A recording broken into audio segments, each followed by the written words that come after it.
What happens when one of Hollywood's most beloved and resilient stars walks into what should be a routine promotional appearance, completely unaware that he's about to face the most humiliating ambush of his career? The entertainment world would soon witness Will Smith, the actor who had already weathered public scandals and emerged stronger, being systematically dismantled by a talk show host whose mask of affability concealed something far more sinister. This wasn't just another celebrity interview gone wrong. This was a calculated attack that would expose the ugly truth behind late-night television's polished facade and forever change how Hollywood's biggest names approach these seemingly innocent promotional appearances. The Jimmy Kimmel Live studio buzzed with its usual pre-show energy on what appeared to be just another Tuesday evening taping. Crew members moved with practiced efficiency, adjusting lighting rigs and checking camera angles, while the production assistants scurried between tasks with clipboards clutched tightly in their hands. The familiar chaos of television production filled the air, a symphony of muffled conversations, equipment being moved, and the distant hum of the audience filing into their seats beyond the heavy studio doors. But those paying close attention might have noticed the subtle signs that this evening would be different. The production staff seemed more on edge than usual, their movements carrying an undercurrent of nervous energy that had nothing to do with the typical pre-show jitters.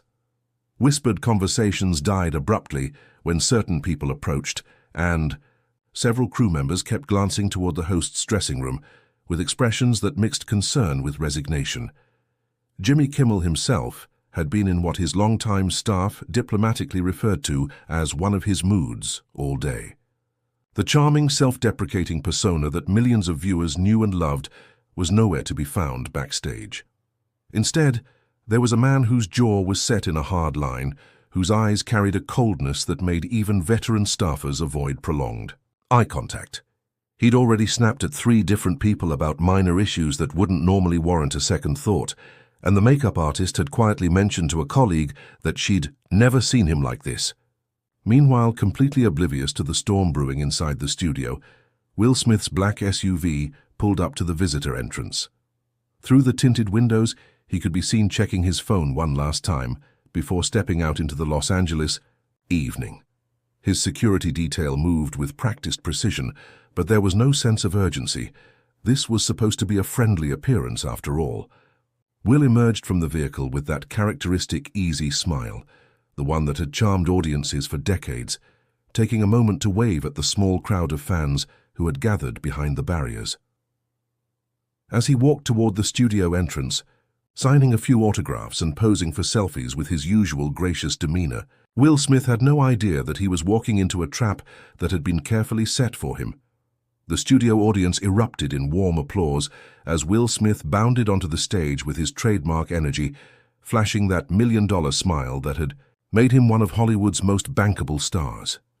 He moved with the easy confidence of someone who had done this dance 1,000 times before, waving to the crowd before settling into the guest chair across from Jimmy Kimmel.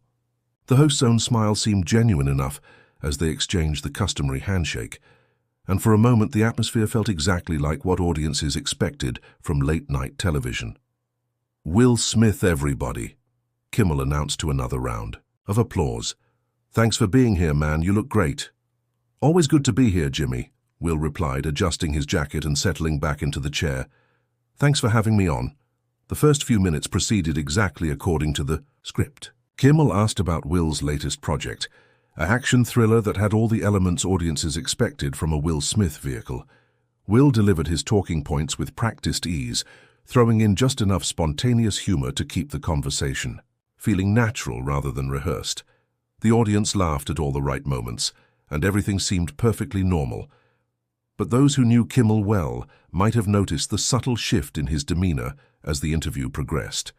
His smile remained fixed, but there was something calculating behind his eyes, like a predator sizing up its prey.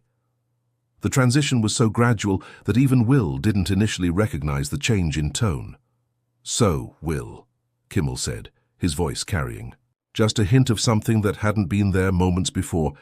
"I have to ask, how's family life these days? I mean, with everything that's been in the headlines." Will's smile tightened almost imperceptibly. They had specifically discussed keeping the focus on the film, but he maintained his composure. "Family's good, Jimmy. You know, we try to keep things private when we can." Right, Kimmel nodded, but he didn't move on as he should have. Instead, he leaned forward slightly, his tone becoming more conversational, more intimate. "But come on, our audience is curious. The whole Jada situation, that must have been tough to deal with so publicly." The audience shifted uncomfortably in their seats, sensing the subtle change in atmosphere, even if they couldn't quite articulate what felt different. Will's media training kicked in automatically, but there was a flicker of something, surprise perhaps, or the first hint of irritation that crossed his features.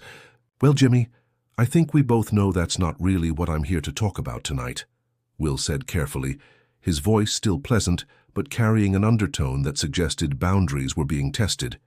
Kimmel's smile widened, but it no longer reached his eyes. The atmosphere in the studio had shifted from comfortable to distinctly uncomfortable, but Jimmy Kimmel seemed to feed off the tension rather than retreat from it. He leaned back in his chair with the satisfied expression of someone who had found exactly the nerve he was looking for. The audience, sensing something was amiss but not yet understanding the full scope of what they were witnessing, had grown notably quieter. "Oh, come on, Will," Kimmel pressed, his tone taking on a mock-casual quality that fooled no one. "We're all friends here. Besides, isn't that what makes for good television? Real conversations about real things?" Will's jaw tightened almost imperceptibly, but his voice remained controlled. "Jimmy, my team was very clear with your producers about what topics were off-limits tonight. I'm here to talk about the film, and I think that's plenty interesting enough for your audience." But Kimmel wasn't backing down. If anything, Will's resistance seemed to embolden him further. "Your team, huh?" He chuckled, but there was no warmth in the sound. "Well, this is my show, Will. And frankly, what everyone really wants to know about is that night at the Oscars. I mean, we're all thinking it, right?" The question hung in the air like a poison cloud.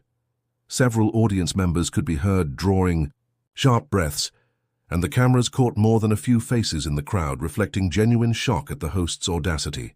This wasn't playful ribbing or the kind of gentle roasting that was standard fare for late-night television. This was something else entirely. Will sat perfectly still for a moment, his hands clasped in his lap, his expression carefully neutral. But those who knew him well would have recognized the warning signs, the slight tightening around his eyes, the way his shoulders had set into a more rigid line. When he spoke, his voice was quiet but carried an unmistakable edge. "Jimmy, I came here tonight as a guest on your show with the understanding that we would respect certain boundaries. Those boundaries exist for good reasons, and they were agreed upon by your own production team." "Boundaries," Kimmel repeated, drawing out the word as if it left a bad taste in his mouth. "You know what I think about boundaries, Will? I think they're for people who have something to hide. And after that little display at the Academy Awards, slapping Chris Rock in front of the entire world, I'd say we're way past worrying about boundaries, don't you think?" The studio fell completely silent. Even the crew members positioned around the edges of the set had stopped their usual bustling activity, sensing that they were witnessing something unprecedented. Will Smith, one of Hollywood's most diplomatic and media-savvy stars, had just been publicly ambushed on live television. The mask of professional courtesy was finally beginning to slip on both sides. The silence stretched for what felt like an eternity, but was probably only seconds. The entire studio seemed to hold its breath, waiting to see how Will Smith would respond to what was clearly a calculated attack designed to humiliate him on national television. The cameras captured every micro-expression, every subtle shift in body language, as two of entertainment's biggest personalities faced off in what had become the most uncomfortable moment in late-night television history. Then something remarkable happened. Instead of shrinking back or attempting to deflect with humor, Will Smith straightened in his chair. The diplomatic smile that had been his shield throughout countless interviews finally disappeared, replaced by something far more authentic and infinitely more powerful. "You know what, Jimmy?"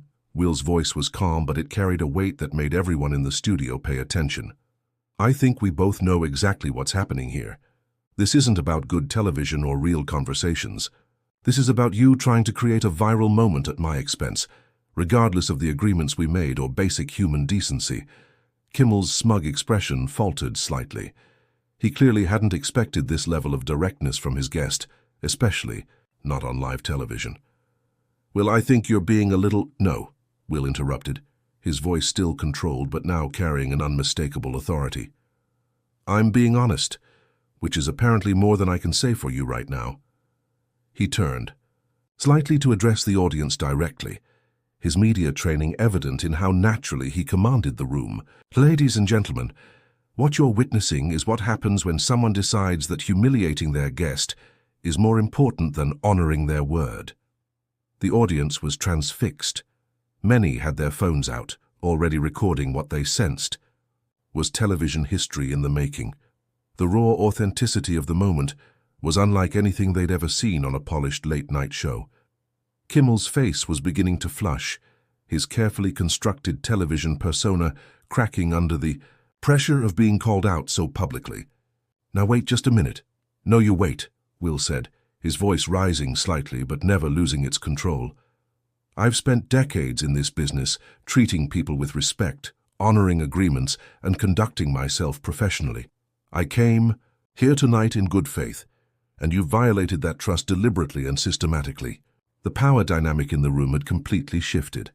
What had started as a host ambushing his guest had transformed into something else entirely, a principled man taking a public stand against behavior that crossed every line of professional courtesy.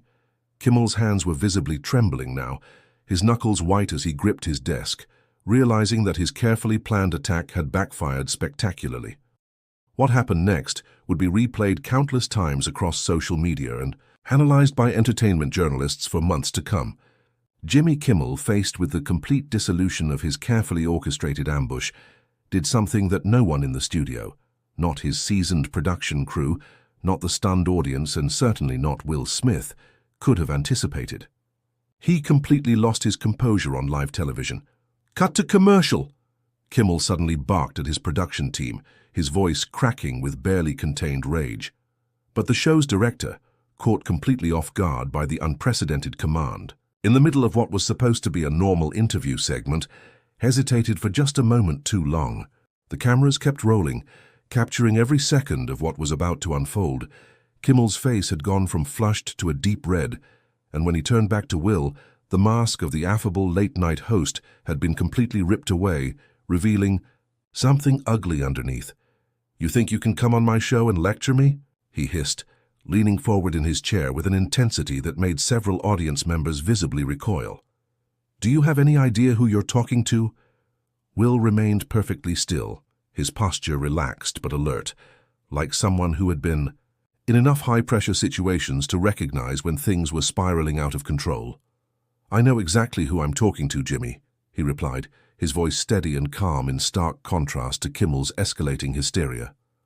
"The question is, do you?" That simple response seemed to be the final straw. Kimmel shot to his feet, his chair rolling backward with the force of the movement. "Get him out of here!" he shouted, pointing an accusatory finger at Will while his other hand gripped the edge of his desk so tightly his knuckles had gone white. "Security! Get him off my stage!" The studio erupted in chaos. Audience members gasped audibly, some standing up from their seats in shock, while others began pulling out their phones to record the unprecedented meltdown happening before their eyes. Production assistants looked frantically between each other, unsure whether to follow their host's erratic commands or stick to protocol. But perhaps most remarkable of all was Will Smith's reaction, or rather, his lack of one. He remained seated, utterly composed, watching Kimmel's breakdown with an expression that somehow managed to convey both disappointment and pity. When he finally spoke, his voice cut through the chaos with quiet authority. "Ladies and gentlemen," he said, addressing the audience directly while ignoring Kimmel's continued ranting, "I apologize that you all had to witness this. This isn't what any of us came here for tonight." The contrast between the two men couldn't have been more stark or more damning. As Will Smith gracefully exited the stage, to thunderous applause from an audience that had clearly chosen sides, the backstage area of Jimmy Kimmel Live descended into complete pandemonium. Production assistants scrambled with phones pressed to their ears, their voices overlapping in frantic whispers as they tried to explain the unexplainable to network executives who were already being bombarded with calls from every major entertainment outlet in the country. "How the hell did this happen?" demanded the show's executive producer, cornering one of Kimmel's writers near the craft services table. "We had agreements, we had talking points. How did it turn into that?" Meanwhile, Will's publicity team had formed a protective circle around their client in his dressing room, their own phones buzzing incessantly with interview requests and damage control inquiries. But what struck everyone who witnessed it was Will's remarkable composure.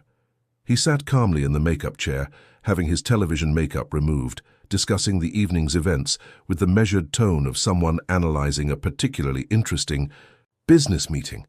"The important thing," he told his publicist quietly, "is that we maintain our dignity. We don't need to respond to this publicly. The footage speaks for itself." Out in the studio, the audience was refusing to leave. What had started as shocked murmurs had evolved into animated discussions about what they had just witnessed. Many were already posting clips to their social media accounts, and the hashtag #YoWillSmithKimmel had begun trending within minutes of the confrontation.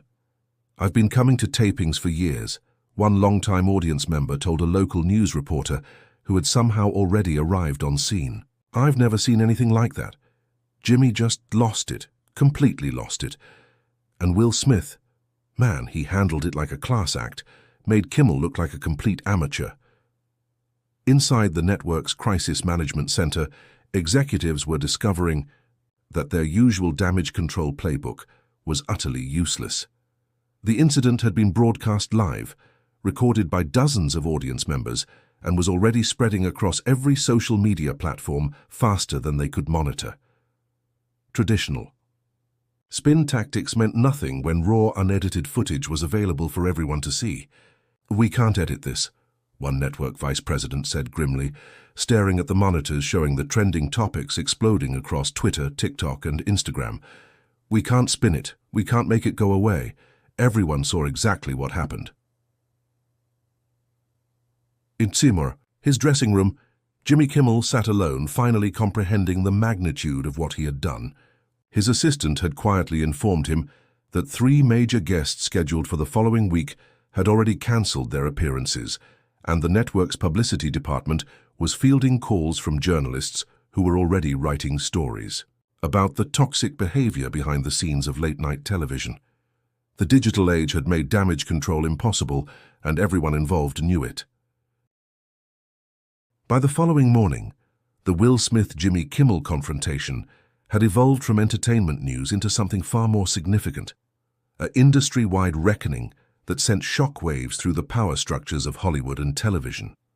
In gleaming conference rooms across Los Angeles and New York, emergency meetings were being called as executives grappled with a crisis that threatened to expose uncomfortable truths about the culture of late-night television.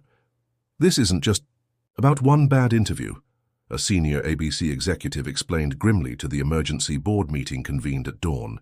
"We're getting calls from talent agencies, publicists, and former guests. People are talking, and what they're saying isn't good." The floodgates had opened. Within hours of the incident going viral, other celebrities began sharing their own experiences with Kimmel's show. A prominent actress, speaking on condition of anonymity, revealed to Entertainment Weekly that she had been reduced to tears during a commercial break after Kimmel berated her for not being entertaining enough. A Grammy-winning musician described being blindsided with personal questions about his recovery from addiction, despite explicit agreements that the topic was off-limits. "What Will did took incredible courage," said one former guest, a respected dramatic actor who had avoided late-night appearances for years after his own uncomfortable encounter with Kimmel. "He had the stature and the backbone to call out behavior that the rest of us just endured in silence. Now people are realizing they don't have to take it anymore." The revelation that struck industry insiders most profoundly was how many people had witnessed Kimmel's behind-the-scenes behavior, but had remained silent due to the power dynamics inherent in the entertainment industry. Production assistants, writers, and crew members began corroborating stories of a work environment characterized by verbal abuse, impossible demands, and a host whose public persona bore no resemblance to his private behavior. The turnover rate should have been a red flag years ago, admitted one network insider who had worked closely with the show's production, but everyone just accepted it as the cost of working on a high-profile program. Will Smith changed that. Conversation overnight. Meanwhile, Will's response to the growing controversy remained characteristically measured. In a brief statement released through his representatives, he said simply, "I believe in treating people with dignity and respect, both in front of and behind the cameras. That's not negotiable for me, regardless of the circumstances." The statement's restraint only amplified its impact, positioning Will as a voice of principle in an industry suddenly forced to confront its own tolerance for toxic behavior. Network executives found themselves facing an uncomfortable truth. The incident had revealed systemic problems that extended far beyond one host's bad night, and the entire industry was watching to see how they would respond. 3 weeks after the confrontation that changed everything, Will Smith walked onto the set of The Tonight Show starring Jimmy Fallon to a standing ovation that lasted nearly 2 minutes. The contrast with his previous late-night appearance couldn't have been more stark. Fallon approached the interview with visible respect, having clearly learned from his colleague's spectacular downfall.